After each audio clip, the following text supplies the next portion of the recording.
que somente o Onícronos pode lhe proporcionar uma experiência além do tempo. Primeiramente, escolhemos uma pessoa cujas experiências de vida deixaram exemplos muito inspiradores para a sociedade. Passamos 6 meses pesquisando fatos diferenciados, relevantes, empolgantes, pitorescos. Enfim, tudo que esta personalidade viveu e que possa gerar legado de valor para nosso público. A fase seguinte inicia-se com a produção de roteiro próprio, base para atores e atrizes caracterizarem-se, incorporarem trejeitos e absorverem a vida de nossas personalidades. Indo além do roteiro dramatúrgico, conduzimos ensaios de estudo dirigido sobre a vida da personalidade. É a transformação de um ator que interpreta em alguém que vive a personalidade. Finalmente, o grande dia. Tanto nas apresentações presenciais quanto nas lives pelo Zoom, nossa personalidade toma vida.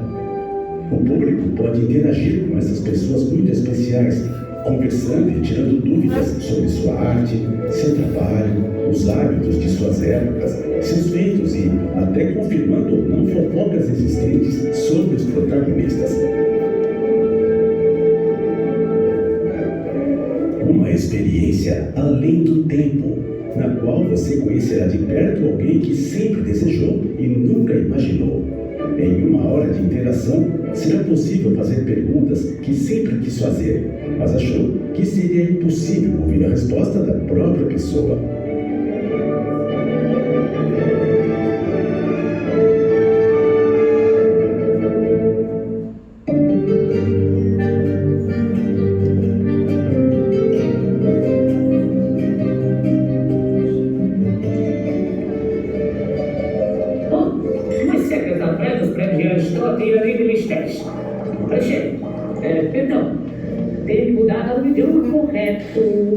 Para quem não me conhece, meu nome é Atranos Nistropovich, um servo vosso, trabalhando para o Onícronos viabilizar suas experiências além do tempo, de uma forma que você não vê em nenhum outro lugar.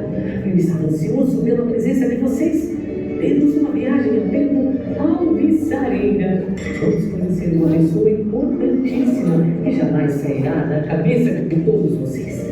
Mas vamos ao que interessa, não é mesmo? Tenho certeza que todos vocês vieram aqui em busca de uma experiência além do tempo. Imagine, depois de muitos anos, sempre em conjunto com meu amigo Stephen Hawking. Sim, Stephen Hawking, consegui o que buscávamos há tempo. Um engenho com poderes incríveis que trabalha as partículas subatômicas fazendo uma reação em cadeia entre elas. Como é que eu poderia explicar isso de uma forma mais natural? Elas implodem, como se fosse um prédio caindo dentro dele mesmo. E assim, as instâncias da matéria assumem partículas gama, eliminadas pelo jato do influxo extradimensional da corda mais próxima, redirecionando para o núcleo plasmático do spin positivo e voa. Tudo acontece, entenderam? Mas deixe isso pra lá. Aqui está o nosso maravilhoso engenho. E graças ao compactador de tátios plasmotérmico de alta densidade que eu e meu amigo Stephen desenhamos, mas que infelizmente ele não está aqui para ver esse milagre acontecer, tem o nome de Ministro von Hawking plasmotérmico de alta capacidade. Ou simplesmente meu bebê. Graças ao Ministro von Hawking consegui visitar a mais pura fonte de inspiração da humanidade. E antes de irmos para o ateliê de Frida. Sim, estamos indo para o ateliê de Frida. Quero dizer para vocês por que redirecionei o Mr. von Hawking para visitar essa mexicana impetuosa de Coyoacán. Frida foi perseguida de forma implacável durante a vida. Sabe por quem? O seu destino, se é que isso existe. Cada vez que atingia uma vida estável, um fato fortuito e trágico acontecia. Mas o universo se equilibra. Frida nasceu com a habilidade de vencer limites. Uma determinação incrível rompia barreiras e permitia sua evolução contínua. E aí está o grande legado dessa mulher. Uma infância tranquila, assumindo desde a mais tenra idade o posto de preferida Trabalhando Papai. Inicia-se o molde de uma personalidade confiante. E vem o primeiro baque. A poliomielite, que a deixa trancada em um quarto por quase um ano. Imagine, uma menininha de 6 anos com dor parada sobre uma cama. Mas a mãe, papai e filha logo entra em ação após essa doença. Apesar de a época ser de esporte só para meninos, Frida inicia práticas constantes e intensas de esporte para recuperar a força da perna direita. E a personalidade fica cada vez mais confiante. Aos 18 anos, era uma mulher plena em todas as dimensões, preparando-se para ingressar na faculdade de medicina. Projeto obviamente apoiado por seu pai. Adicione-se a isso um namoro perfeito, bonito e líder social engajado. E vem novamente o baque do destino. O acidente de trânsito entre o ônibus onde estava e o bonde destrói seu corpo violentamente, inclusive ceifando uma de suas maiores aspirações, a maternidade. Chega de spoiler! Esses são alguns fatos que mudaram a personalidade de nossa anfitriã. E o mais impressionante é que o Miss Hall levará vocês em breve para a ateliê de Frida. Queridíssimos, não vou fazer acabar esse encontro incrível que vocês terão agora. Tenho certeza que vocês estão super ansiosos para conversar com Frida Kahlo. Vou ligar no Mr. Hall e levá-los para 1950. Sim, estamos indo para lá. Então Frida não conhece o celular, Zap ou Covid-19. Adeque sua conversa para esta realidade e tenham todos uma experiência além do tempo.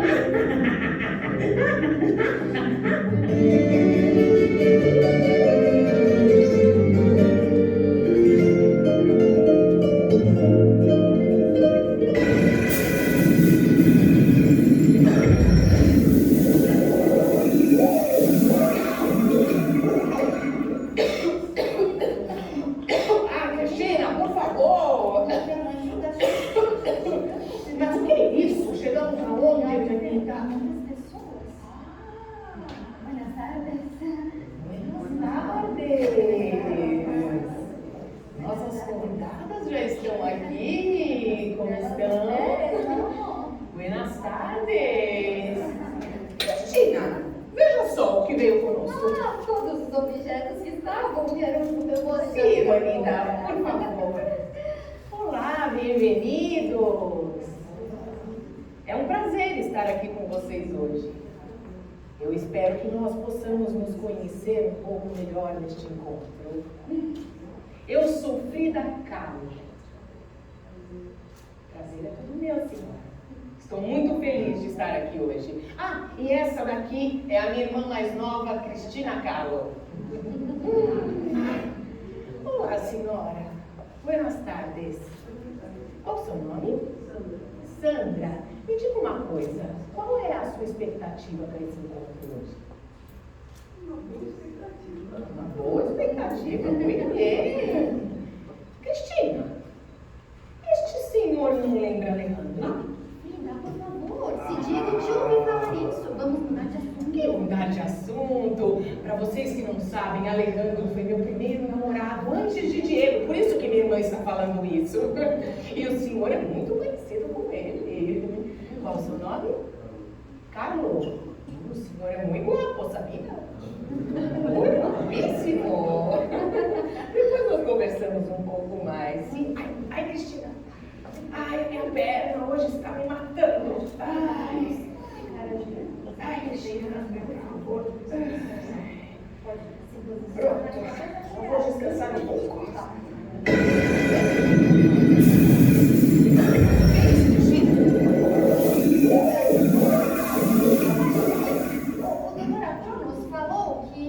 Aquela máquina do tempo ia trazer alguns objetos para dar importância mais ao nosso encontro. Eu vou ver, eu já vou. Vai lá, Cristina, vai ver o que é.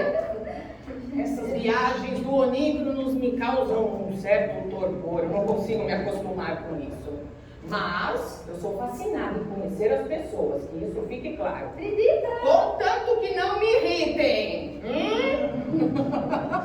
É brincadeira, é uma broma. Olha só. Ah, chegou em boa hora, por favor, nos sirva, Cristina. Eu sou fascinada nesses encontros, em conhecer pessoas novas. Vamos experimentar. E o seu? Ah, não, tá muito cedo ainda, né?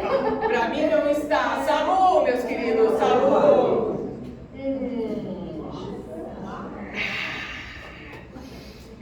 Oi, bem. Agora sim eu posso continuar. Bueno, vocês já devem saber que eu estou aqui, encarcerada nesse corpo, cada vez mais nos últimos anos. Por isso, um dos prazeres que eu tenho é viver a partir da realidade dos meus amigos. Olhar com seus olhos, ouvir com seus ouvidos. Isso me faz plena viajante de um mundo de sonhos reais. Mas também o que eu posso esperar diferente disso? Encarcerada nesse corpo e com 22 cirurgias, eu não tenho muitas expectativas.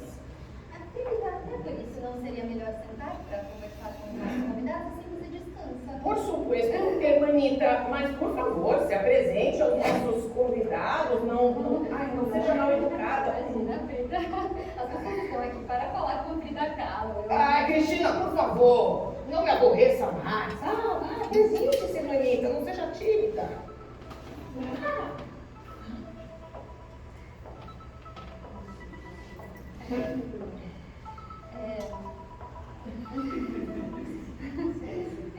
Buenas tardes, eu sou Cristina Kahlo, irmã mais nova de Frida, e eu estou encantada de estar aqui com todas vocês, com a senhora. Saibam, como puderam ver, que quando Frida pede não adianta dizer não, não é mesmo? Mas eu acho que o ponto mais importante da minha vida é justamente ser irmã de Frida Kahlo. E talvez o que fuja da normalidade é ser separada do pai dos meus filhos. Mas para não aborrecer em demasia, eu acho que eu tenho verdadeira devoção aos meus filhos, Isolda e Antônio. E com igual intensidade, a irmã que eu amo demais nessa vida. Frida é minha fonte de energia, é meu norte nos momentos difíceis. Mas agora a Frida chega de coadjuvantes. Não, as pessoas estão aqui para ver.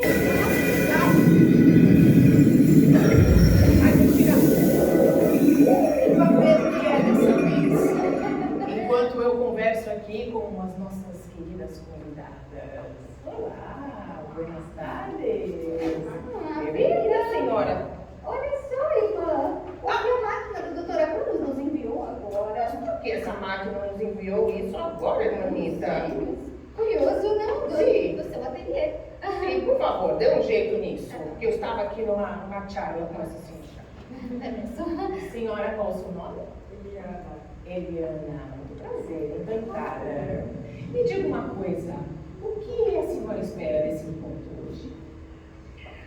Eu espero entrar mais no mundo de Frida, e que eu admiro pela sua arte, pelo seu, como se diz, ser uma pessoa forte, tudo isso. Ah, sim? A senhora me acha forte? Eu acho. E eu sou mesmo.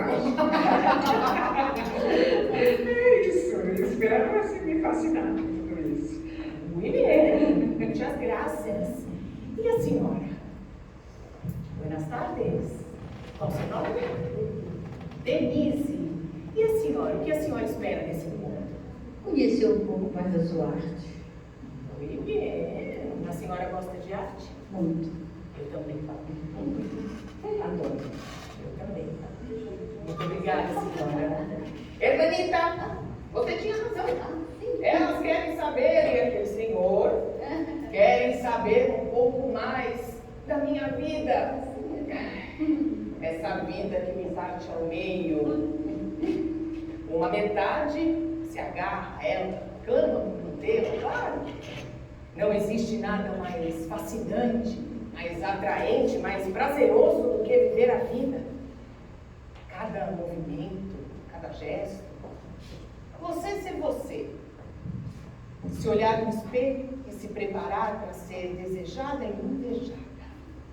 Um típico gesto feminino que, quando bem feito, transforma qualquer homem em menino. Eles rastejam, submissos a nós, mulheres.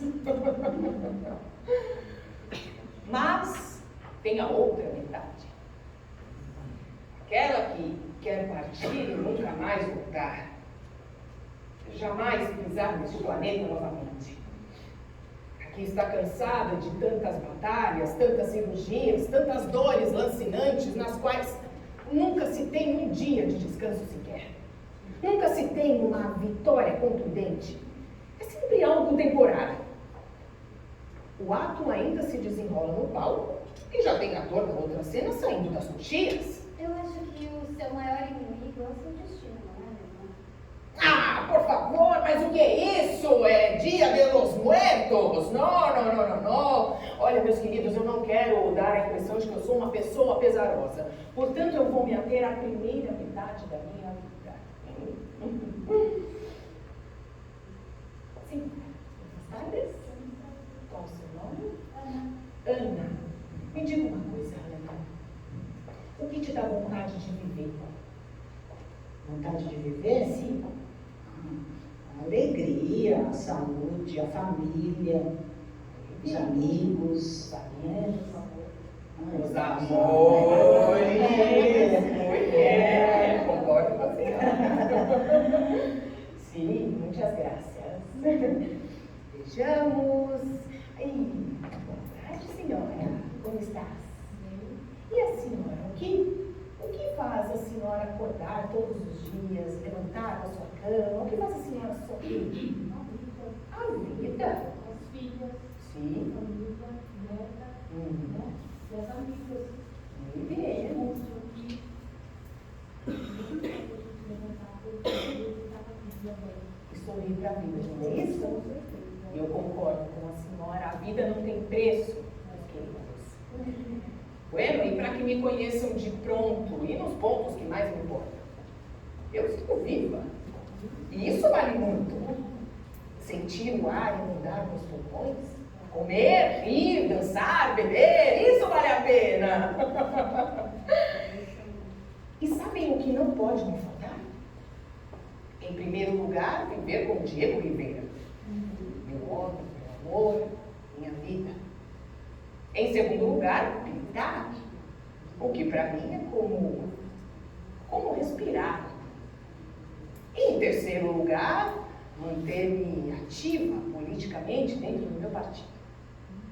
O resto pode até me faltar, mas esses 3 pontos manterão a minha vida por séculos. E já que falamos de vida, vamos para o lado oposto. Dessa forma já definimos logo as fronteiras desse nosso encontro. Conhaque. A morte.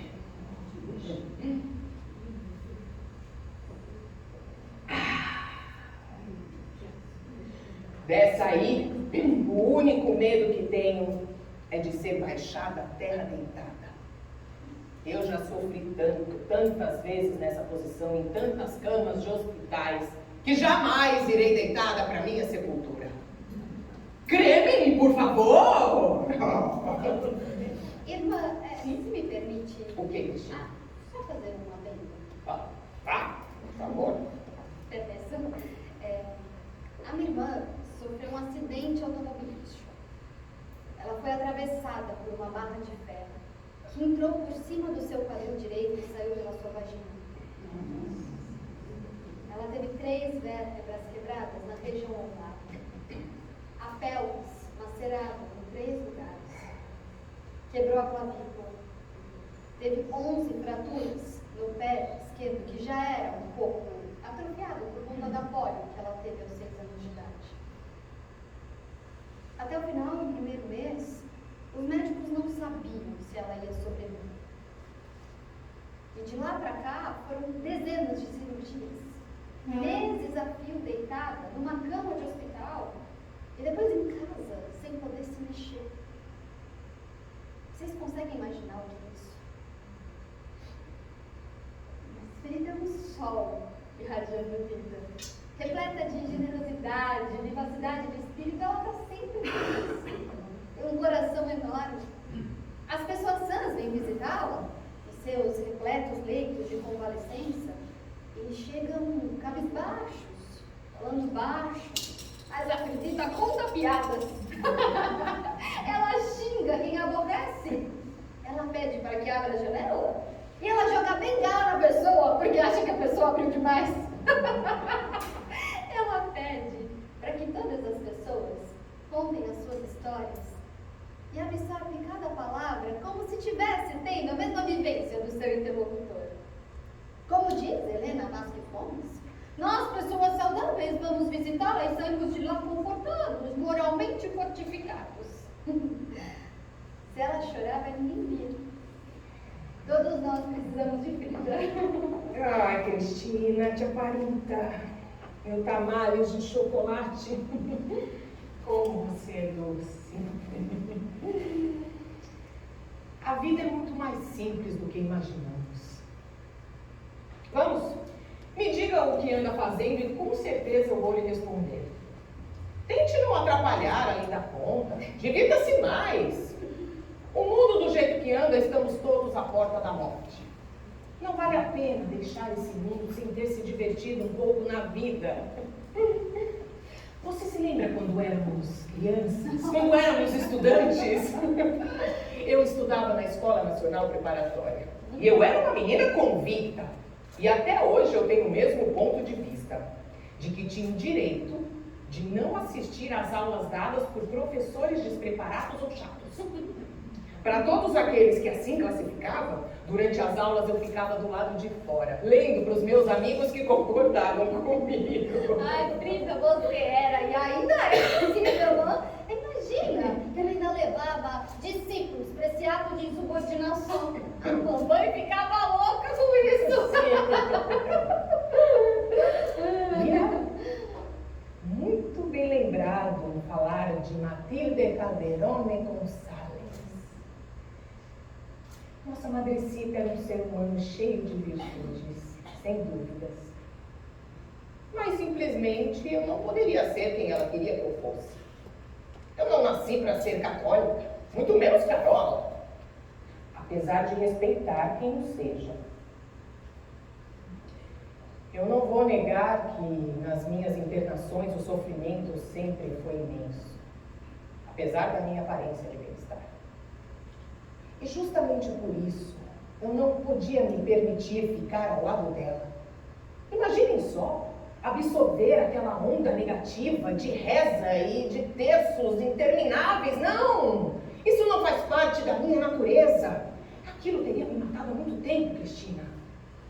Cada dia é uma luta da minha alegria de viver contra o chamado da morte. Eu não posso me afeitar a sofrimentos.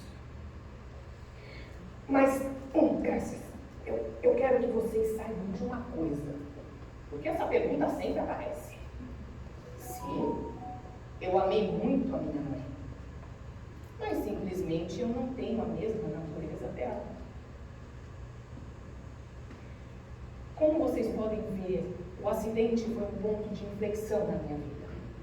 Tudo foi alterado. Eu me transformei de uma menina rebelde sem causa a uma mulher partida ao meio, onde devoção à vida e sofrimento passam a lutar pelo privilégio de conduzir a minha personalidade. A pintura foi fator fundamental para a manutenção da minha sanidade e para que a metade da devoção à vida sobrepujasse a metade do sofrimento. Algum problema, Fredita? Além do meu acidente, um outro evento mudou meu destino de forma definitiva. Frida, não precisamos falar disso. Precisamos sim! Afinal de contas, aconteceu, não foi? Portanto, não é para fingir que nada tem ocorrido. E eu acabei me tornando uma mulher mais complexa em todos os sentidos. Humano, social, sexual, enfim, em todos os sentidos. Depois que a minha irmã, Cristina Kahlo, teve um caso com o meu marido, Diego Rivera.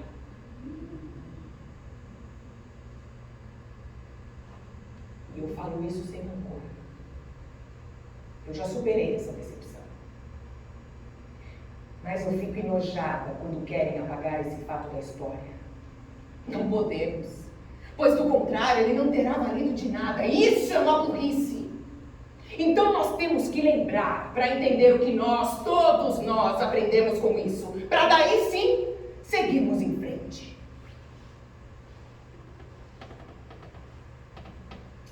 Cristina, é bonita. Você sabe que eu te amo. E essa brincadeira do destino, que insiste em me espetar a todo momento, já não me machuca mais.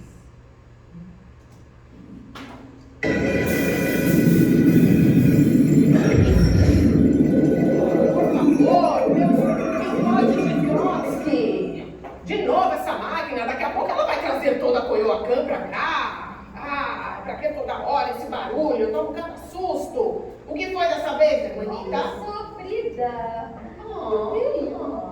Agora faz sentido os cavalos. Faz todo sentido. Muito bem. Eu não sei o que a doutora Cruz quer com isso. Eu vou colocar aqui. Mas, enfim, enquanto você ajeita, eu vou conversar um pouco com os nossos convidados. Buenas tardes, senhora. Como estás? Estás bem? Qual o seu nome? Ruth. Dona Ruth, me diga uma coisa. A senhora gostaria de fazer alguma pergunta? A senhora tem alguma dúvida? Gostaria de fazer Eu gostaria de saber da sua história. Gostaria de saber da minha história? Sim, sim. Mais alguma pergunta em específico ou não? Não? Alguém quer saber alguma coisa? Quer fazer alguma pergunta? Você tem filhos? Não tenho filhos, senhora. Infelizmente não. Quis muito ter filhos, mas eu passei por 3 tentativas, 3 abortos. Infelizmente eu não consegui. A senhora tem filhos? Quantos? 2? Deve ser uma grande alegria, não? Eu imagino. Mais alguém? Frida, por favor. Olá. Eu assisti o filme da sua vida. Como é? Eu assisti o filme da sua vida. Olha só! Não, no cinema. Passou um filme que se chama Espera, Frida. um minutinho, cara. Vocês estão querendo, peraí, você está querendo me dizer que existe um filme Existe. sobre a minha vida? Sim. Que coisa maravilhosa! Você está passando nas telas de cinema. E está passando hoje? Não, já passou. Aham. Meu Deus, eu preciso ver isso, Cristina. Mas desculpa a interrupção. Então, é sobre um acidente. Lá mostrou que você teve um acidente no trem. Não constou esses detalhes que vocês estão falando agora sobre a perfuração com uma barra no útero e a queda das costelas, sim, um acidente ocasionou isso. Por que essa divergência dos fatos? Senhora, boa pergunta, eu também gostaria de saber. Eu sei da minha vida, eu sei exatamente o que aconteceu comigo. Agora, eu não entendo por que as pessoas ficam falando coisas diferentes. Lá é diferente, foi um acidente de trem, não de automóvel. Sim, o bonde bateu no ônibus que eu estava. O bonde bateu Tá no ônibus, Você estava no bonde. Eu estava no ônibus. E o bonde bateu no ônibus, o ônibus se partiu ao meio e eu acabei voando, todos nós que estávamos dentro do ônibus acabamos voando e quando eu desacordei. Quando eu dei por mim, eu estava deitada no chão com uma dor terrível, terrível no corpo inteiro. E eu estava pintada de dourado. Eu achei aquilo estranho, até que eu me lembrei. Tinha um senhor dentro do ônibus, segurando um saquinho. E dentro desse saco tinha um pó dourado. Quando houve a colisão, aquele pó se espalhou pelo ar e tudo ficou pintado de dourado. Esse detalhe você sabia? Não. Pois bem. O que, se me permite, Frida, mas é porque a arte, ela tem algumas diferentes formas de contar, não é mesmo? Então, eu não sei, a gente não assistiu esse filme, mas como na pintura, como nos livros e como nos filmes, quem produz, quem faz, tem o seu direito de licença poética, não é mesmo? Então, até mesmo esse acidente de Frida, nós podemos ver como uma forma de poesia em sua vida. Quando que imaginaríamos que, diante de tão tragédia, ela sairia pintada de ouro e renasceria para uma outra vida, como ela mesma disse, que foi um momento de divisão, de... Foi o meu segundo nascimento, meu acidente. Foi exatamente, senhora. Foi Então, talvez quem fez o filme teve um outro olhar, e talvez para poder passar de uma forma mais poética, e não contar tantos detalhes trágicos, né? Porque realmente não foi tranquilo. Mas agora que a senhora já me conhece, já sabe que o Mr. Forró pode nos trazer aqui, é só me chamar. Quando a senhora tiver alguma dúvida, traga a Frida novamente que eu esclareço para a senhora, combinado? Muito bem. Frida, e foi neste acidente que você perdeu a capacidade de ser mãe? Sim. Então você já tinha os abortos que você teve foram anteriores ao acidente? Não, na verdade, o fato da barra de ferro ter me perfurado na região do quadril, isso eu cheguei a engravidar, só que eu não consegui segurar o bebê por conta do acidente, porque o meu corpo ele saiu todinho fora do lugar, a minha estrutura saiu toda fora do lugar. Então eu consegui engravidar, mas eu não conseguia segurar o bebê. Então, por tudo isso que você está contando para a gente, até dá para a gente entender um pouco, né? Mas você estava falando também o quanto a arte ajudou você a lidar com tudo isso. E como é que é isso da sua arte de ser assim tão forte, de ter imagens tão fortes na sua arte? Desculpa, qual o nome da senhora? Wilze. Wilze. Por que não aproveita essa pergunta de Wilze, irmã, e fale mais sobre a sua pintura, sobre tudo isso com as nossas convidadas e convidados? Senhora bonita. Enquanto não poderíamos explorar esse tema, irmã? Vamos ver. Vamos ver. Vou fazer apenas uma pergunta e você responde a Wilze como for. Muito bem. Mas vamos ver. A senhora conhece a obra da minha irmã? Não conhece? Nunca viu nenhum de seus quadros? Deixa-me ajudar, por favor. Como a senhora se chama? Ângela. E vendo alguns dos quadros da minha irmã, o que a senhora acha que é a estética dela? A senhora sabe dizer? Não. Não tem algum definido? Não tem problema, era só um teste, não tem problema. Vamos ver a senhora que já tinha falado, desculpa, como se chama? Norma. A senhora conhece as obras da minha irmã? E tem algum quadro que a senhora goste mais? O quadro dela. O quadro dela. Esse que está aqui? Sim. E olhando, a senhora acha que tem algum estilo? Não sei dizer. Está bem, minha irmã. Muito obrigada. O que as pessoas pensam da sua arte. E você, Frida? O que pensa você? Muito obrigada. Frida, nós sabemos que a arte representou de tudo na sua vida. Foi ela que te fez vencer todos os obstáculos. Eu gostaria de saber quando ela entrou em sua vida, a arte. Muito bem, eu vou aproveitar e responder a pergunta das duas em uma só, pode ser? O acidente foi um fator determinante para eu começar a pintar. Eu nunca tinha pensado nisso antes. E por conta do meu acidente, das minhas dores, de tudo que eu passei na minha vida pessoal, eu sempre quis retratar essas minhas dores através das minhas artes. Por isso, imagens tão fortes, como você mencionou.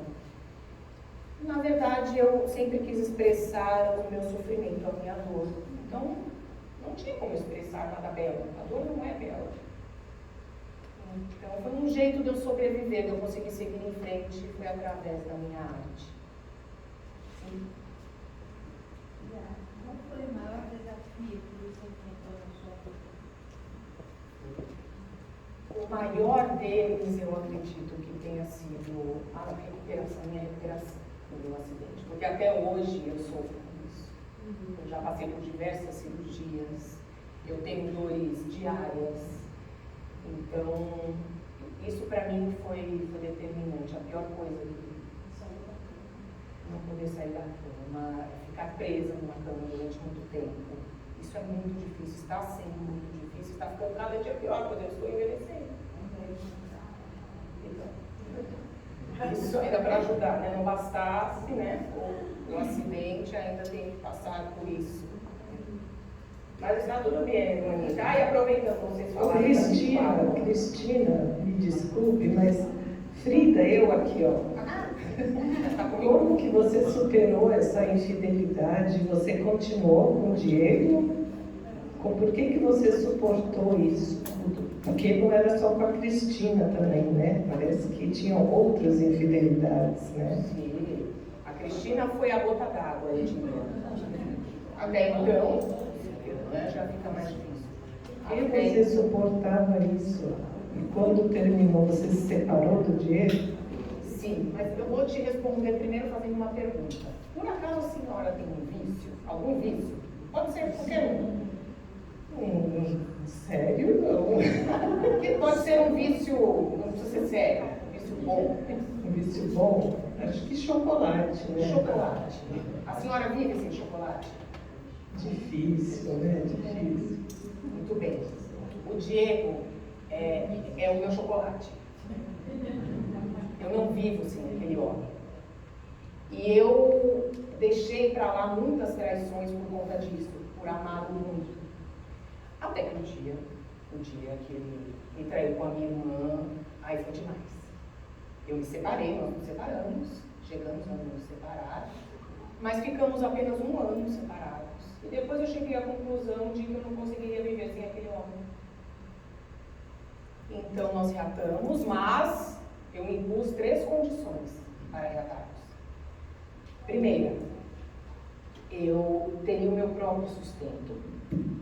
Eu pagaria pela metade das contas da casa e nós não faríamos mais sexo. Seria um casamento celibatário. E ele aceitou. Então nós somos casados até hoje, vivemos em casas separadas. Ele tem a vida particular dele nesse sentido, eu tenho a minha, mas estamos juntos, unidos pelo amor, pelos nossos corações, até quando a vida nos permitir. Frida, eu ia perguntar exatamente sobre o Diego, né? E eu fui no museu de você, né? E eu vi que... Foi onde? Desculpe, senhora. Onde a senhora foi? No museu lá. Não é possível. É frio, no museu. Não, na casa onde você morou, desculpa, onde você mora. A senhora foi na minha casa? Foi. Mas eu não a vi lá. E tem pinturas. A minha pergunta é assim, o Diego também é pintor? Sim, ele pintava murais. Isso, eu achei muito interessante, porque a pintura dele é extremamente diferente da sua, sim. Né? Eu queria que você falasse um pouco sobre essa relação, como que vocês se conheceram, através da pintura, e a relação da pintura de você se um ajudava o outro, se tinha alguma coisa... Porque eu achei muito interessante a diferença de pintura dos dois. Sim, o Diego, para quem não sabe, o Diego Rivera é um dos grandes muralistas que temos no mundo. E quando eu conheci o Diego, eu era uma menina, eu estudava, eu estava no colégio, nós temos uma grande diferença de idade. Então ele já trabalhava nessa época como muralista e ele estava pintando um mural. E eu o avistei de longe, olhei para aquele homem e por algum motivo aquele homem me fascinou. Eu ainda falei, eu me lembro que eu estava com uma amiga, eu ainda falei para ela, eu ainda vou ter um filho com esse homem. Eu era uma garota, uma menina. O tempo passou, eu cresci. E eu comecei a trabalhar por conta para ajudar em casa, o meu pai, eu comecei a trabalhar numa loja de fotografias, de gravuras, de um amigo dele. Eu pintava gravuras para ajudar em casa.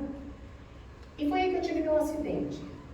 Eu fiquei na cama, presa numa cama, e o jeito que eu achei de passar o tempo foi pintar. E comecei a pintar sem pretensão nenhuma. Quando eu pude sair da cama, de casa, as pessoas ficavam me falando, filha, mas você pinta muito bem, você devia investir nisso. Eu falava, não, isso é uma bobagem, eu quero fazer medicina, eu quero ser médica. Não, filha, você é muito boa. Aí eu pensei, eu já sei para quem eu vou perguntar. Diego Rivera. E foi o que eu fiz, eu peguei alguns quadros que eu tinha na época, Fui até onde ele estava, eu lembro que ele estava em cima de um andaime pintando um mural, mandei ele descer, eu falei, desça aqui. Ele não queria, eu falei, por favor, desça aqui. Ele desceu, eu virei para ele e falei o seguinte, olha, eu não estou aqui para flertar com você, nessa época eu já sabia que ele era mulherengo. Danado. Exatamente, literalmente. Assim. Falei, eu não estou aqui para flertar com você, eu quero que você olhe as minhas pinturas e diga honestamente o que você acha. Porque se você achar que eu não levo jeito, eu desisto e vou procurar o meu caminho. Se você achar que sim, eu vou investir nisso. E ele disse sim. E até Diego dizer isso para a Frida, ela não imaginava onde suas obras poderiam chegar. De maneira alguma, de maneira alguma. Ela não achava tinha que ideia. era perda de tempo. Sim. E não queria, relutava em mostrar as obras, né? Mas foi Diego que a fez seguir mais nesse caminho, não é mesmo? Exatamente, ele sempre me apoiou. Ele foi a pessoa determinante para o, digamos, meu sucesso. Foi Diego. E com relação às diferenças, a pintura do Diego é uma pintura mais política. Ele tem essa vertente mais política. A minha já é muito pessoal. Eu gosto de expor os meus dramas pessoais, os meus sentimentos. Essa é a grande diferença entre as nossas pinturas. E falando em pintura, para que vocês entendam, para mim a pintura é sinônimo de religião. No sentido lato da palavra, é o que me religa. Não a uma entidade divina, mas a minha sanidade, a minha condição humana, que sobrevive, bombardeada por esse destino vil. Até 1926, eu nunca tinha pensado em pintura. O acidente que a Cristina mencionou me deixou na cama por meses ininterruptos. Primeiro eu quase morri por conta do acidente. Depois eu quase morri de tédio. Imagine, ficar numa cama meses, sem poder fazer nada, deitada. Não. Foi aí que eu tomei uma decisão. Isso não pode ficar assim. Antes do acidente eu estava indo tão bem no meu emprego, que eu disse para vocês, pintando gravuras. Foi aí que eu tomei uma decisão. Eu pedi aos meus pais para que eles adaptassem um cavalete, para que eu colocasse na minha cama e eu pudesse pintar deitada. Porque o colete que eu usava na época não me permitia ficar sentada. Eu usava um colete de gesso e eu tinha que ficar o tempo todo deitada. E eu acho que esse é o ponto central deles convidados. A minha irmã, ela não é pintora por escolha. Ela é por necessidade. Não é isso, minha irmã? Está certíssimo, irmãita. A minha obsessão sempre foi pintar as coisas como eu as via, nada mais. O acidente tinha mudado a minha vida. Para sempre eu tinha sido impedida de realizar desejos considerados normais. Então, nada mais normal do que pintar aquilo que não tinha sido realizado, nem seria. Durante 25 anos, a minha arte se confundiu com a minha mente. E eu também nunca tive pretensão em maquiar a morte. A visão que eu tenho dela é a visão que um ateísta tem da morte. Literal e sem transcendência. São 25 anos onde todos tentam lhe dar classificações, não é? Não. Eu nunca entendi a ânsia desses especialistas de perdão em tentar enquadrar os artistas numa determinada corrente de estilo. Todos têm que pertencer a algo. Ai, Cristina. A linguagem é o principal instrumento de domínio do homem sobre o universo que o cerca. Se os especialistas conseguem enquadrar a pintura de Frida Kahlo num movimento, num estilo, dominamos Frida Kahlo, conseguimos explicar isso, é um grande conforto. Meus queridos, eles pensavam que eu era surrealista, mas eu não sou, eu detesto o surrealismo. Sabe o que parece para mim? Parece uma expressão decadente da arte burguesa. Eu não pinto sonhos. Eu pinto a minha própria realidade, nua e crua. E por conta disso, alguns me acham um pouco narcisista. E nesse ponto eu vou concordar. E por falar em narcisismo, cá estou eu falando de mim novamente. Não, eu vim aqui para conhecer vocês, não para falar de mim. Frida, Sim? fale um pouco sobre seu pai, sua mãe, como era a sua família. Ah, minha querida. Meu pai, Guilherme Caro. Meu pai sempre foi o meu porto seguro.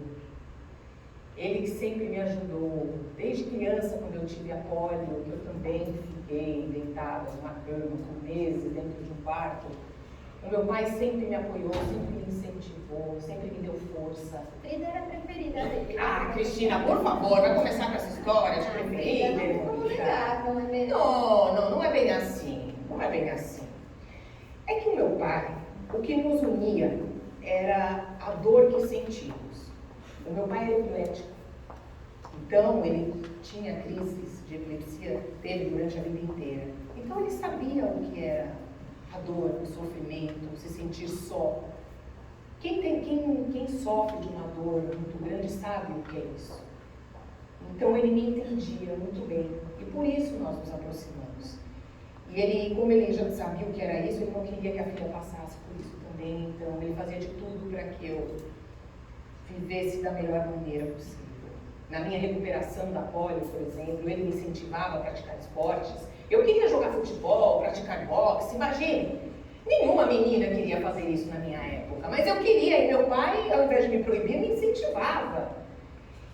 E depois disso, ele acabou me incentivando na pintura, que era uma coisa que também nos aproximava. Meu pai era um grande fotógrafo. Então, de certa forma, ele acabou me incentivando a ser uma pintora. E Frida, agora me veio uma dúvida. Quando foi exatamente que você atravessou essa fronteira da pintura, que era feita só para passar o tempo na cama musical, por conta das doenças, e da pintora profissional, que escolheu levar isso como uma profissão e vender os seus quadros para ganhar o seu sustento? É uma boa pergunta. Até Diego olhar as minhas obras e dizer que eu levava jeito, eu jamais... Aqui a gente não tem o que ter dúvida, não é mesmo? Mas a verdade que eu sei, que eu compartilho, é que Frida era preguiçosa. Cristina! Você não me chamou aqui para ser como uma samambaia de um dos jardins de Coyoacán, não é mesmo? Já que eu vim até aqui, me deixa falar a verdade, pelo menos a minha verdade, depois você continua. Mas é porque quando você começa a falar de Diego, como vimos, Diego isso, Diego aquilo, e a gente vai ficar a noite inteira aqui só falando de Diego. Então, pro bem do nosso encontro, deixa que eu falo e depois você complementa, a palavra é toda sua. Mas é que, como eu comentei um pouco antes, Frida era preguiçosa por causa de uma apatia que ela tinha em relação às suas pinturas. Ela não imaginava onde as suas obras podiam chegar, imagina, museus. E ela relutava em mostrar a quem quer que fosse, porque ela achava que às vezes era perda de tempo. Frida, você se lembra o que você dizia quando alguém queria comprar um dos seus quadros antes mesmo de você ir para os Estados Unidos? Por este preço, poderia ter comprado algo muito melhor. Ou então aquela... esse daí deve estar completamente apaixonado por mim. Mas você está certa, tia Parita. Era uma preguiça alimentada por falta de fé. Mas com o tempo a minha dor foi se consolidando em arte, com extraordinária franqueza, temperada com um pouco de humor macabro e fantasia. Características imagéticas que, em geral, causavam nos observadores um desconfortável fascínio. Agora, encarando do meu próprio ponto de vista, eu só queria me satisfazer, elaborar meus dedos, falar para as pessoas das coisas que tinha na minha cabeça. E conforme o tempo foi passando, eu fui em busca do meu sustento, de viver e sobreviver a partir das minhas pinturas. Teve algum momento claro e preciso que isso aconteceu? Sim, por supuesto. Foi na década de 1940. Mais precisamente, quando eu fiz a minha primeira exposição nos Estados Unidos e metade das minhas obras foram vendidas nessa exposição. Depois eu participei da grande exposição do surrealismo na Cidade do México e a partir daí a minha carreira ganhou um grande fôlego. Por causa dessas exposições, do prestígio, eu acabei ganhando clientes, recebi encomendas, ganhei um prêmio, uma bolsa, um emprego de professora, acabei organizando conferências, ações culturais, e até recebi um convite para escrever em jornais. Foi a partir daí que eu comecei a praticar aquilo que o Diego sempre me incentivou. Então eu comecei a fazer as minhas obras, a produzir as minhas obras com mais seriedade, com mais afinco, claro, sem perder o foco em expressar o que tinha dentro da minha mente e do meu coração. É isso que eu quero perguntar para você. Sim. Você está falando que a sua obra era muito pessoal, expressava a sua dor. Você entende que ao colocar a sua dor fora na obra, você se livra da dor, ainda que por alguns instantes? Porque a dor fica fora, fica na tela, fica na obra. Ameniza, mas eu não me livro da dor. A dor anda comigo, carrega. A gente não esquece. E essa dor é física, com certeza, mas tinha uma dor psíquica junto também. Sim, uma dor na alma. Na alma. Aliás, a dor física é o de menos, porque a gente supera, a gente bota uma bengala, a gente bota uma prótese, um pino na coluna e a gente consegue levar, mas a dor na alma, essa é difícil. Acho que, de certa forma, quando Frida pinta, ela está colocando para fora esse sentimento que corrói dentro. Então, por mais que ele permaneça, a gente acaba como uma dança ou como a arte ajuda em todos os sentidos, né? E a minha irmã escolheu a pintura, ou foi escolhida? Fui escolhida. Ô Frida, Uma espécie, se a senhora quiser pensar pelo lado religioso, sim, seria uma espécie de exorcismo da dor. por favor, ainda no filme que eu assisti, consta que você se apaixonou por um político que foi visitar vocês lá na casa do Diego Rivera. Você estava com ele, o político ficou um tempo morando com vocês. Agora eu não vou me lembrar o nome do político, era espanhol, que pegou um asilo, quem? Trotsky, russo. Trotsky, russo. Ele ficou lá e você se apaixonou por ele e teve um caso com ele. Poderia entrar um pouco sobre esse detalhe? Sim, por supuesto, mas com uma condição. Não comentem com o Diego. Vocês me prometem? Diego fica furioso. Ainda por cima você se preocupa com o que ele pensa, Frida. Sinceramente. Por favor. Sim. Meus queridos, minhas queridas. Sim, o Trotsky, ele foi exilado da Rússia na época da Revolução e nós demos asilo político a ele na nossa casa. E sim, eu me encantei por ele. É viejo. E nós tivemos um caso. Durante um tempo, claro que Diego não sabe disso. Eu acho até que ele suspeita. Ele fica furioso com esse assunto. Senão ele exatamente, eu não ficaria tão furioso. E nós tivemos um caso e foi bom enquanto durou. E eu gosto muito dele, ele é um grande amigo. Tanto é que eu fiquei muito triste com a sua morte, ele foi assassinado depois de um tempo. E eu fiquei muito triste porque antes de sermos amantes, nós éramos amigos. E eu tenho um respeito e uma admiração muito grande por ele. Quantos anos você tinha? Quando Trotsky estava em casa, deixe-me ver, foi em 1900. Eu tinha por volta de 30 e poucos anos. E quando você casou com o Diego? 1929. Eu tinha 18 anos. Mas é que Diego tinha um aval dos médicos que diziam que a natureza dele era polígama, né? E que ele poderia ficar com várias mulheres, que essa era a natureza dele. Então, para a Frida aceitar, de certa forma, o casamento, principalmente na primeira parte, ela acabou tendo seus casos Não é mesmo, Frida? Claro. Frida sempre foi danadinha. É uma questão de justiça, Cristina. Se ele tinha os casos dele, por que eu não poderia ter os meus casos? Sabe o que ele dizia? Ele tinha coragem de dizer que sexo para ele era como urinar. Uma coisa normal, natural. Então ele não entendia porque eu ficava com ciúmes, ficava brava.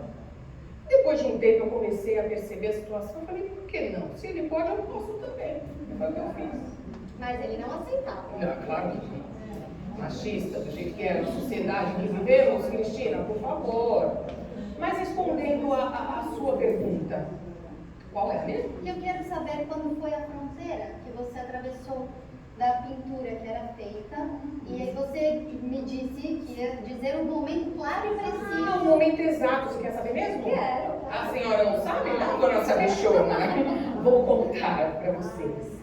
O momento exato foi quando o Picasso, sim, Pablo Picasso, uma vez reunido comigo e com o Diego, olhando um dos meus quadros, disse a Diego: olha esses olhos. Nem eu nem você somos capazes de pintar nada tão expressivo. E enquanto ele falava, eu percebi os olhos dele rasos de água. Foi exatamente nesse momento que um choque de realidade invadiu meu espírito. Parecia que tinha caído um raio na minha cabeça. Foi então que eu finalmente pensei: o negócio é sério. E o México, minha irmã? Quando que o México vai acordar para a sua grandiosidade? Ah, Cristina, eu ainda espero ter a minha própria exposição no meu próprio país. E sinto que não tarda. E caso as minhas forças continuarem diminuindo, eu estarei presente, nem que seja numa cama de hospital, no meio do salão de exposição, brindando com conhaque a noite inteira. Salud!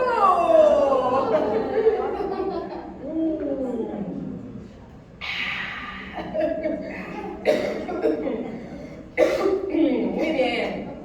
Agora podemos continuar. Alguém gostaria de... Não, comente a sua pintura que foi feita no gesso.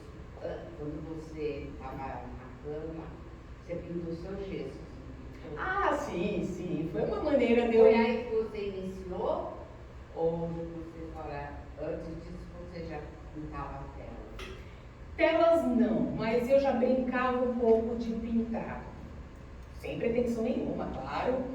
E o gesso era uma forma de eu passar o tempo. Eu tinha o gesso e eu ficava pintando o meu gesso, fazendo desenhos.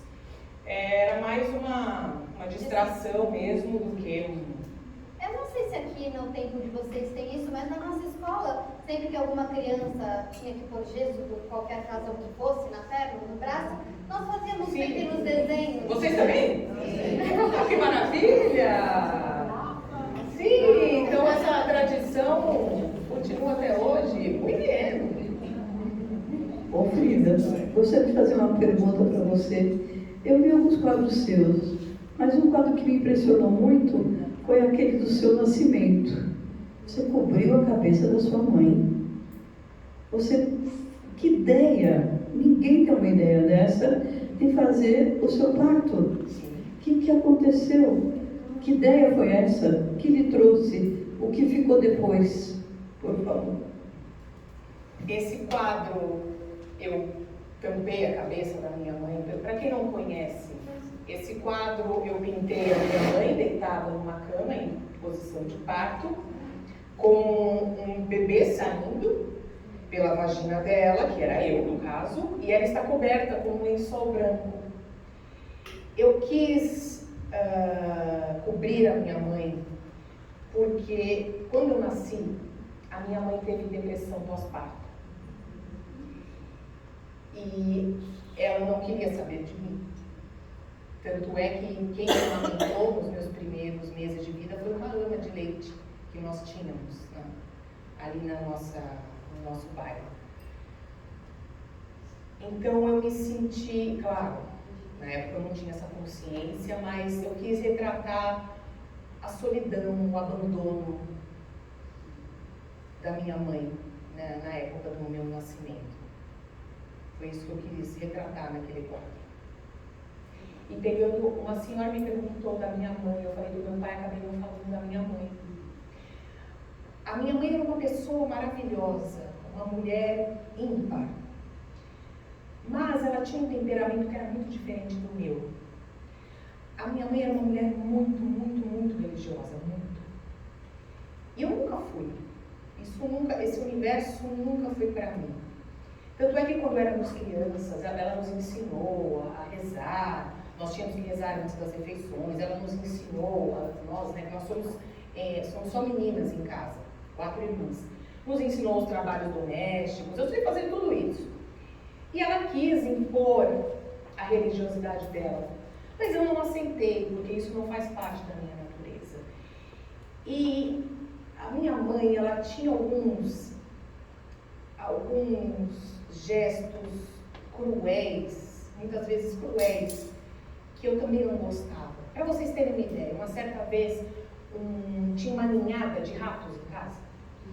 E minha mãe encontrou essa ninhada. Ela pegou aqueles ratinhos e afogou.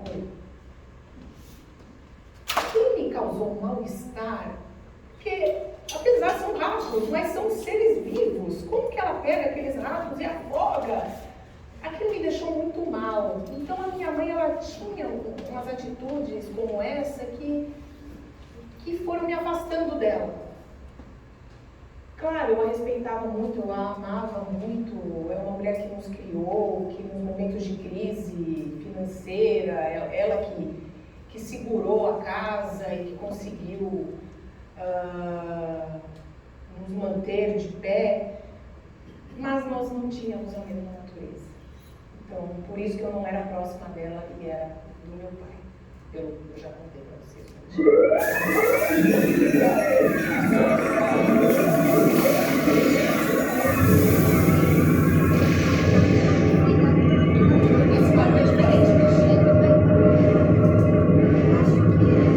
O doutor Campos, eu tinha falado que um ruído diferenciado ia vir para avisar que é um tal do Mistro Porró. Sim, deve ser. Avisar que o nosso tempo estava acabando aqui, porque a fenda do tempo não pode ficar aberta indeterminadamente. Sim. Então, que por conta disso, nós precisaríamos acelerar e finalizar o nosso encontro para não ficarmos presas aqui. Sim. Inclusive ele me disse que parece que vocês têm um telefone que tira retratos. É isso? É isso mesmo? Vocês têm isso? Eu acho curioso, porque na nossa época, telefones são usados para falar com as pessoas. Ligações. Mas no mundo moderno, não vou, né? Portanto, meus queridos, nós vamos fazer um momento dos retratos.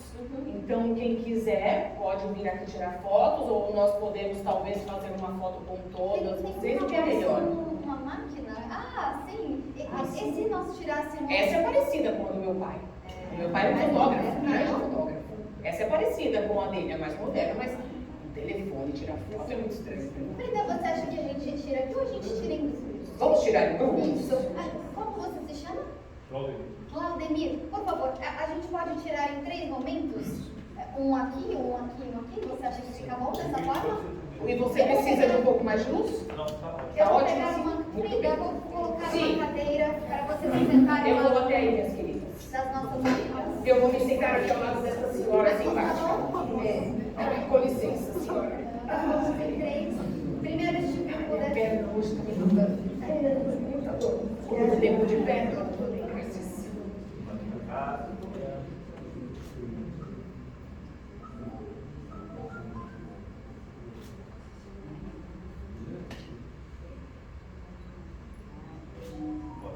Muito bem. Agora as pessoas Vamos aqui com essas senhoras simpáticas. Deixe-me encaixar aqui no meio, senhoras. Eu vou ficar Fica aqui pertinho de mim, Cristina.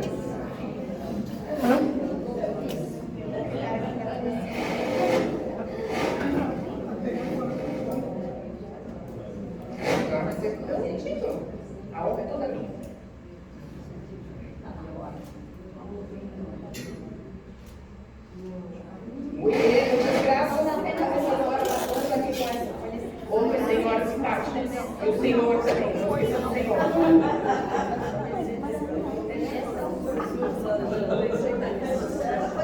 Venha cá, o senhor que parece com o Alejandro. Sente do meu lado, por favor. Seu senhor muito guapo. Olá, que tal?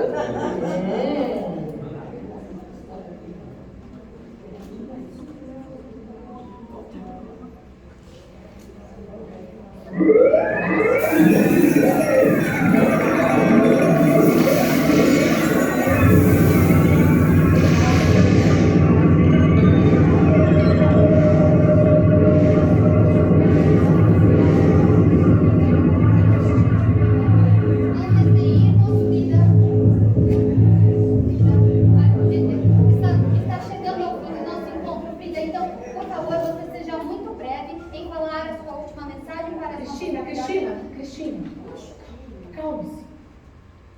Mira, percebe seu coração batendo? Seu pulmão expandindo com o ar frio que entra pelo seu nariz. Pois bem, agradeça cada vez que sentir a mágica da vida se renovando dentro de você. Só que sem estardalhaços. Assim como a construção de um ninho de águia real lá no nosso sótão da Casa Sul de Coyoacán. E sabe por que eu falo isso? Porque eu sinto que em breve isso para mim ficará no passado.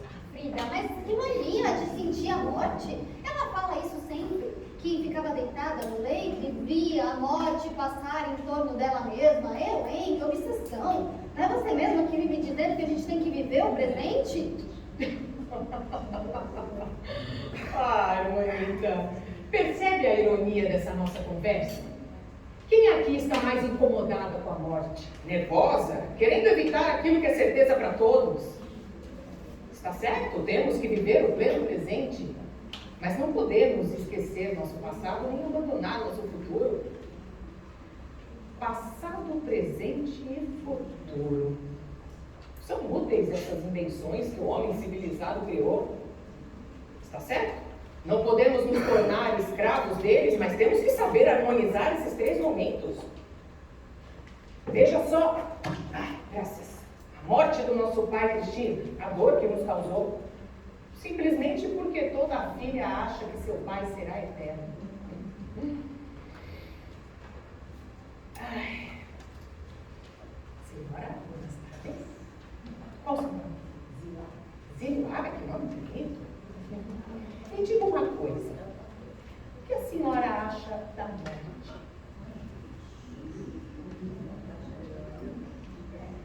A morte é prevista. Sim, nós vamos temos aqui provisoriamente. E a morte vai nos levar para longe. Talvez para Deus. Sim, e é uma coisa que nós não podemos fugir. Ela é certa. A única coisa certa que temos na vida é fugir. A única certeza. A única certeza que temos na vida. Concordo com a nossa mãe. E vocês devem estar se perguntando por que eu falo tanto da morte. Sabe por quê? Porque eu preciso priorizar os temas da minha vida. Eu sei que La Catrina me namora há muito tempo. É como se eu caminhasse por uma estrada de cempasútil. A todo momento. Você está falando como se as nossas convidadas e convidados fossem mexicanas nativas. Mas é que cempasútil, como Frida disse, é uma flor amarela lá do nosso México, muito utilizada desde o tempo dos aztecas para decorar os túmulos nos dias dos mortos. Eu acho que agora as nossas convidadas e convidados podem entender melhor essa sua estrada de cempasútil. Muito bem. Terminando. É como se eu caminhasse por uma estrada de cempasútil, a todo momento fustigada pela morte. E quanto mais ela me abraça, mais firmes e desafiadores ficam os meus passos. Mas eu permaneço na mesma estrada amarela de cempasútil. Convivo tanto com a Catrina. E antes que a Cristina me interrompa para traduzir os meus mexicanismos, eu já digo logo que La Catrina é a morte. Convivo tanto com essa senhora que já estamos íntimas.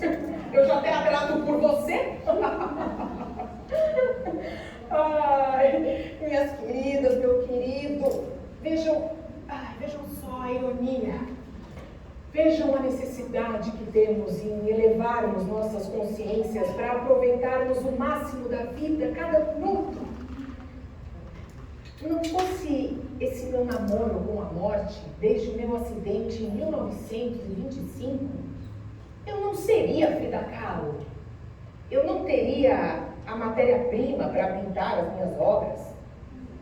Talvez ainda pintasse fotografias com Fernando Fernandes. Ou talvez até fosse uma médica. A propósito, tia Parita, quem você preferiria? A pintora enamorada da morte ou a médica pediatra? Eu prefiro Frida Kahlo. Prefiro Los Cachuchas. Prefiro a boemia com os amigos nas rodas de bares que fazemos onde quer que estejamos. Eu prefiro a vida!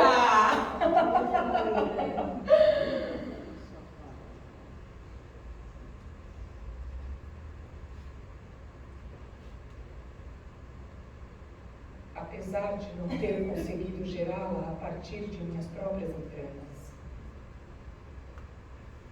não por falta de tentativas, dolorosas tentativas. E em cada um dos meus abortos, parte de minha alma se foi junto com os meus filhos.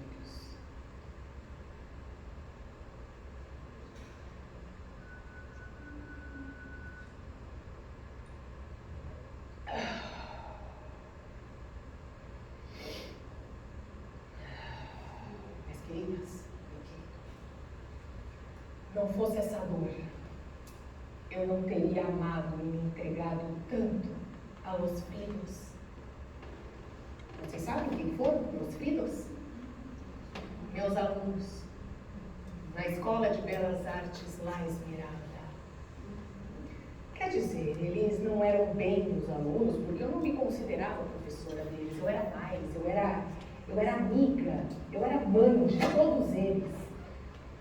Nós tínhamos uma relação mútua de devoção que era algo inquebrantável. Tudo baseado no respeito, gerado através de um convívio afetuoso. Coisa inimaginável nas salas de aula da época. Eu simplesmente não seguia o que os outros seguiam. Eu era muito próxima deles. E claro que isso causava horror nos professorzões de plantão. Mas prestem atenção numa coisa. Porque se vocês saírem hoje daqui com essa mensagem de legado, terão feito bom proveito desse nosso encontro. A nossa principal missão é fazer o que o coração nos pede, de forma genuína. Isso vai fazer a nossa vida valer a pena. Antes de partir, eu gostaria de compartilhar só mais uma coisa com vocês. Alguns médicos estão pensando em amputar a minha perna direita. Ou parte dela, eu não sei. Sempre os médicos, com suas certezas que são desmentidos por outros médicos com igual ou maior certeza. Enfim, parece que agora não há desmentidos. E vão mesmo levar parte dessa perna que sofre desde os 6 anos de idade. Primeiro a pólio, depois um pé fraturado em 11 lugares diferentes. Resisti a tudo isso e agora querem levá-la de mim. Pés, para que eu os quero se tenho asas para voar?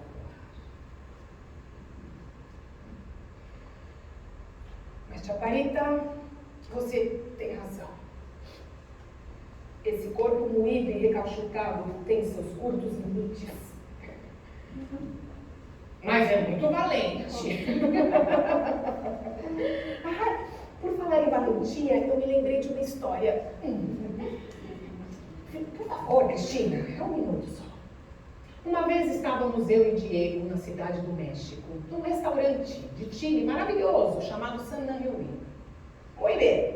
Estávamos lá até que um bêbado fedorento cismou com o Diego e começou a gritar: Ei, trotskista maldito! Ei, trotskista maldito! Até que o Diego se enfureceu com o sujeito e o colocou a nocaute. Não se sabe de onde o moribundo do chão começou a parir um monte de amigos. Até que um deles apontou uma arma pro Diego. Quando eu vi aquilo, eu fiquei louca. Eu pulei na frente do sujeito e comecei a gritar: Hijo de una puta madre! Sáquete más, cabrón! E mais um monte de palavrões que eu nem me lembro agora. Eu só sei que o sujeito me deu um soco no estômago. Eu verguei com um soco. Os garçons pularam em cima do sujeito. O Diego apareceu para me ajudar e finalmente as coisas foram se acalmando. Mira, essa foi a única vez em que um terremoto não sacudiu a cidade do México. Onde já se viu apontar uma arma pro meu homem. Tá pra nascer cabrão que vai fazer isso e sair ileso.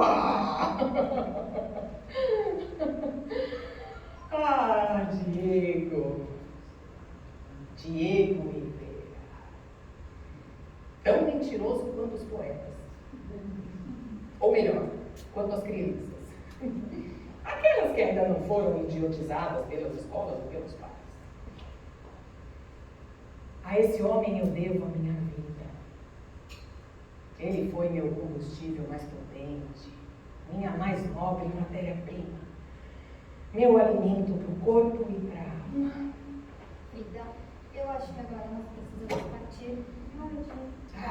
Sim, está bem, Cristina, vamos, senão não vai parar nunca. Minhas queridas, del fundo de mi coração, eu espero ter deixado um legado nesse encontro com Frida Kahlo. Vivam suas vidas de forma intensa.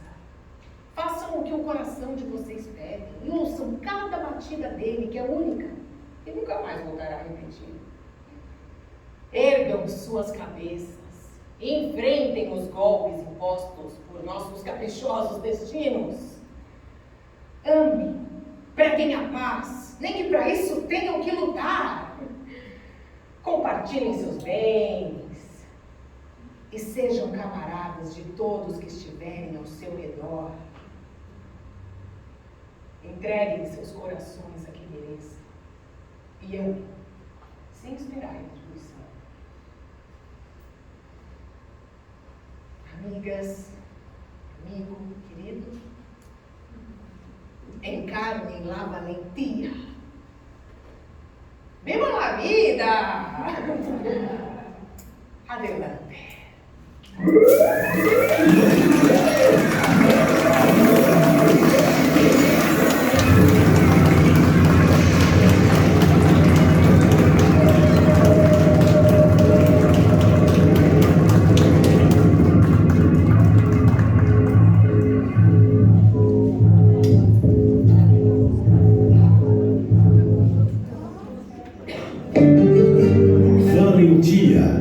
Conversa com Frida Kahlo. Paula Zanetti como Frida Kahlo. Tatiana Abrantes como Cristina Kahlo. Will Anderson como Doutora Cronos. Alex Teix, diretor artístico e de cena.